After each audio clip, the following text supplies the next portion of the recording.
सरदार है गल तो दस, ये माल्टा रंग तो हो गया हिंदुआं का, सबज रंग हो गया मुसलमाना का, तो सफ़ेद रंग हो गया ईसाइयां का, तो तुहाडा की शायद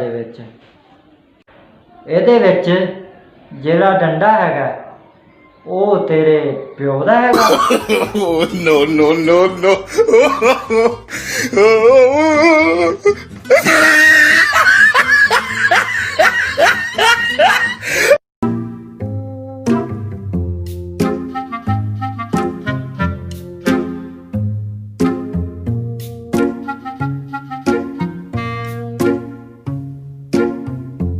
और क्लास च भी बह जा कर, चल जुमला बना ताबेदार दा।